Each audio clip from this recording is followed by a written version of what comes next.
Bonjour à tous. Nous venons de découvrir une information que j'ai voulu partager avec vous. C'est sur la page d'Anthony de son père. Anthony de son père, c'est une page d'un patriote congolais qui vit aux États-Unis et qui donne de très belles analyses. Il parle bien sur le pays et parfois certaines de ces analyses ont une tendance à une prophétie. Il dit des choses et parfois vous allez voir cette analyse se réalise. Donc c'est un fin analyste que j'apprécie beaucoup et j'ai voulu partager l'information qu'il a donnée. D'après lui, Kabila aurait tenté de corrompre Kachama Luboya, le général de l'Ituri, et le général aurait refusé l'offre avec certains autres, notamment Ndike Kaiko. Ils ont refusé l'argent des billets verts. Maintenant, le problème, c'est que cet argent devrait rentrer chez Kabila. Mais Nanga a bloqué cet argent, parce que c'est Nanga qui portait cet argent-là.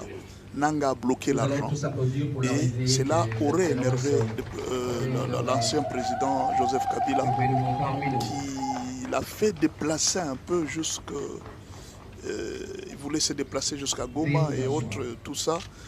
Mais ça n'a pas tenu, vu la sécurité. La sécurité n'est pas très stable à Goma.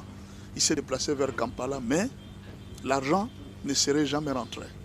Alors on ne sait pas, il paraît qu'il y a un certain froid entre Kabila et Nanga à cause de cette mission qui a échoué et le retour, l'argent n'est pas rentré. Bon, on comprend. Est-ce que cette information est vraie ou elle est fausse? Bon, essayons d'analyser. La première chose, nous avons vu d'abord que le gouvernement a appelé Kachama Luboya à Kinshasa. Est-ce que ce n'était pas lui qui a demandé pour donner une telle information? On ne sait pas. Deuxièmement, nous savons que Nanga a des difficultés. Il a essayé de commencer Kadeko. Est-ce que ce n'est pas avec cet argent qu'on lui a donné qu'il a lancé la banque Kadeko, peut-être dans le but de dire que non, nous allons remettre cet argent comme c'est parti. Bon, moi je connais Kabila, comme il a donné, nous pouvons utiliser cet argent pour autre chose. Mais il s'est fait que cette histoire de Kadeko n'a pas de chance de réussir. Parce que l'objectif c'était trouver un moyen de créer une banque sur place pour que l'argent commence à venir même de l'étranger, qu'on commence à ravitailler et continuer la guerre. Or, les Américains ont dit au Rwanda que si votre banque se connecte à une banque que les rebelles créent, nous allons vous couper du système SWIFT parce que les rebelles sont sous sanction des États-Unis. Et le Rwanda a eu peur de s'engager dans cette histoire.